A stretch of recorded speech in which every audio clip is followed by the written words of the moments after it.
Quand les couleurs entrent dans l'âme, le méditant est assis dans la nature. L'heure est calme. Le bruit du monde s'éloigne peu à peu. Il lève les yeux vers l'horizon. Sa respiration ralentit, le corps se détend, la posture devient stable.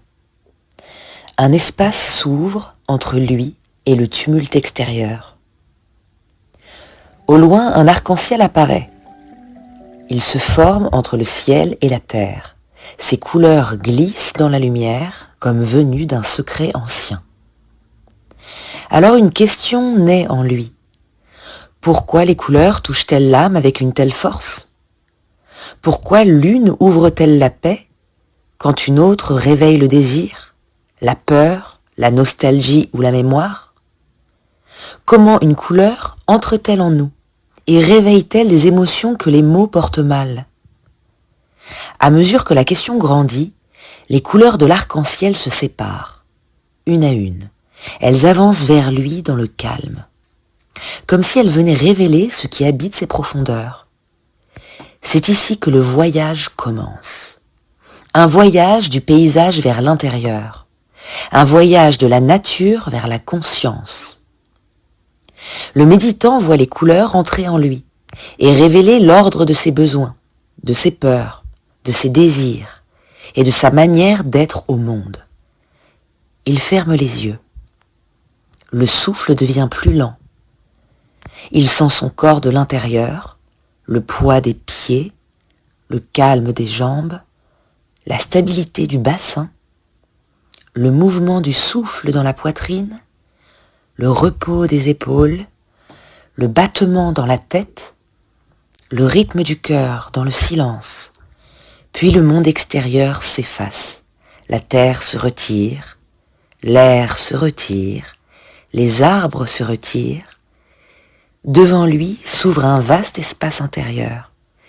Et dans cet espace, la première couleur approche. Le bleu foncé apparaît d'abord. Il vient du nord. Il vient dans la fraîcheur du petit matin, quand la lumière est fine, quand l'air est calme, quand le monde entre dans son premier silence. Son lieu est le ciel, l'ombre de l'eau, les distances tranquilles.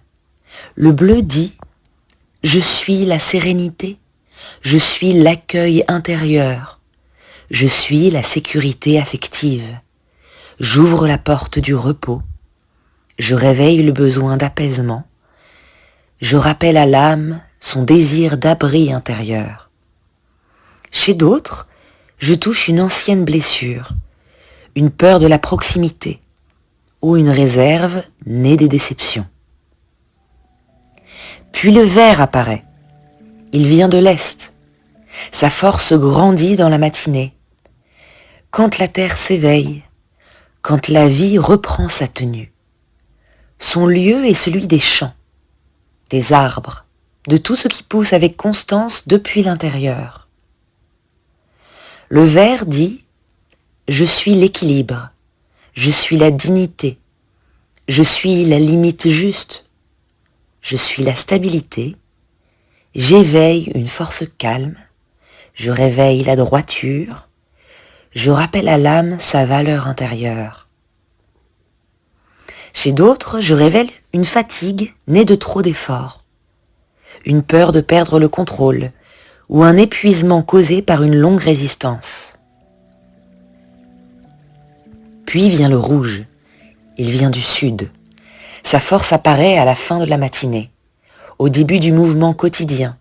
Son lieu est le corps, le pouls, la chaleur, l'élan qui pousse à agir. Le rouge dit « Je suis le désir, je suis la vitalité, je suis la passion, je suis l'élan vers la vie. J'allume l'enthousiasme, je réveille le courage, je pousse vers l'action, l'expression et l'accomplissement. » Chez d'autres, je révèle une fatigue, une peur de l'échec ou un feu éteint sous une pression trop longue. Puis apparaît le jaune. Il se tient au centre du ciel, sa force atteint son sommet à midi.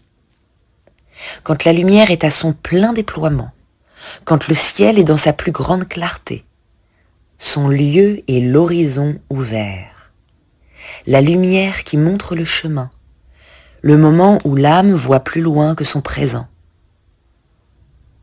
Le jaune dit « Je suis l'espoir, je suis l'élan, je suis l'ouverture vers l'avenir, j'ouvre la porte du possible, je réveille le désir du changement, je rappelle que le chemin reste ouvert. » Chez d'autres, je révèle une peur du lendemain, une fatigue née de l'attente ou un attachement à une image encore lointaine. Puis le violet s'approche. Il vient du sud-ouest. Sa force grandit au crépuscule, quand la lumière rencontre l'absence, quand le jour commence à se tourner vers son dedans. Son lieu est celui des seuils, des passages, des instants où le rêve touche le réel. Le violet dit « Je suis la sensibilité, je suis l'attraction, je suis l'esprit, je suis l'imaginaire. J'éveille le monde délicat de l'âme. J'ouvre le désir de sens, le désir de profondeur, le désir de fusion. Chez d'autres, je révèle une fragilité cachée, une confusion active, ou la nostalgie d'un monde plus chaud. » Puis le brun apparaît. Il vient du nord-est. Sa force se manifeste au début de la soirée, quand l'être humain revient à son corps, à la nourriture, à la maison, au repos. Son lieu est la terre, le bois, le corps, tout ce qui rappelle les besoins fondamentaux. Le brun dit « Je suis le repos, je suis la chaleur, je suis le corps, je suis la simplicité qui rétablit l'équilibre. Je rappelle à l'être humain son droit à s'arrêter, son droit à se contenir, son droit à se reposer. » Chez d'autres, je révèle une négligence du corps, une fatigue accumulée ou une résistance à reconnaître le besoin de repos. Puis vient le noir. Il vient du nord. Sa force se renforce dans la profondeur de la nuit, quand les détails disparaissent, quand reste le silence, la peur, la décision et la faim. Son lieu est l'obscurité, la profondeur, le bord où l'âme dit « assez ».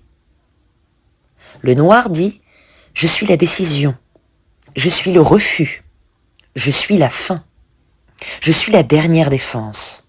Je révèle la force qui dit non.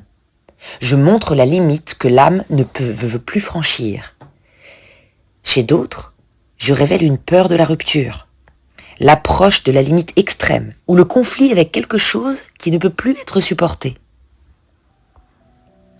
Enfin apparaît le gris. Il vient du nord-ouest.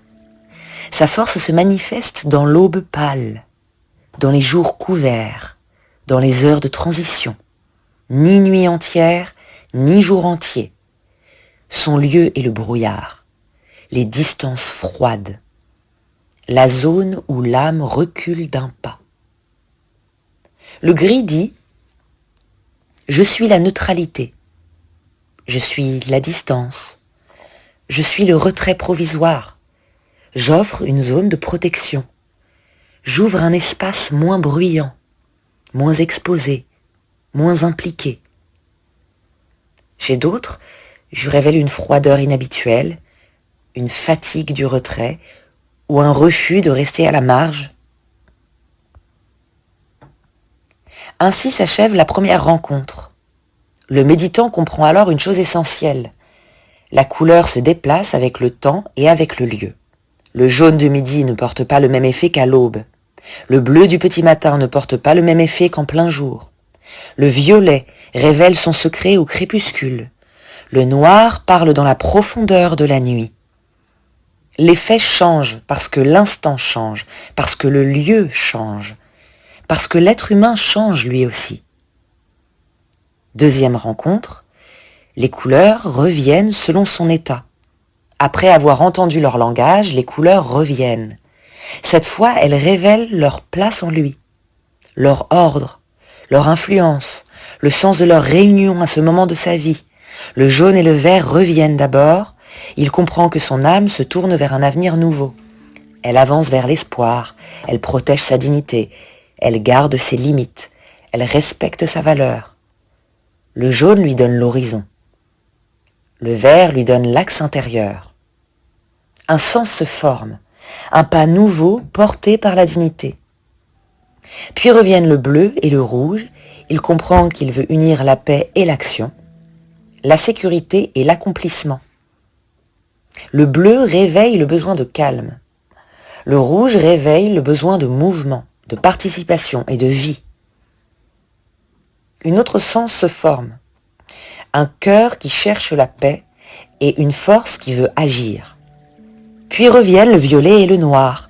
Il comprend qu'il porte une grande sensibilité, accompagnée d'une force protection. Le violet révèle la délicatesse, l'imaginaire et l'attraction intérieure. Le noir révèle la limite, la prudence et la défense. Un troisième sens se forme, une âme sensible qui protège sa finesse par une enveloppe de force. Puis reviennent le gris et le brun. Il comprend que le repos, le corps, la pause et l'éloignement du bruit ont été repoussés vers l'arrière. Le gris ouvre le sens de la distance. Le brun ouvre le sens du corps et de ses besoins essentiels. Un quatrième sens se forme. Une âme qui continue d'avancer tout en reportant l'écoute de sa fatigue. Alors son image intérieure devient claire. Il veut avancer. Il veut ouvrir une nouvelle porte dans sa vie. Il veut le faire avec dignité. Il veut protéger son cœur en entrant dans l'action. Il veut préserver une délicatesse profonde en lui. Et il doit se souvenir que le corps a besoin d'arrêt, de chaleur et de repos. Le méditant ouvre les yeux. Les chants reviennent, le ciel est clair, l'arc-en-ciel a disparu, mais sa trace est restée à l'intérieur. Il marche dans les champs, et les couleurs murmurent en lui. Nous sommes apparus dans cet ordre parce que tel est ton état maintenant, et lorsque ton étape changera, notre ordre changera aussi. Car l'effet de la couleur change quand le temps se déplace, quand le lieu se transforme et quand l'âme entre dans un nouveau passage. Alors il comprend le message tout entier. Quand la lumière touche les choses, la couleur naît. Quand la couleur rencontre son ton juste et son lieu juste, l'effet naît. L'être humain qui comprend cette interaction se rapproche davantage de lui-même, de son chemin et de son instant juste. À partir de là, la couleur devient langage, la couleur devient rythme, la couleur devient lieu, la couleur devient signe, la couleur devient miroir. Un miroir qui révèle l'état de l'être humain dans l'espace-temps.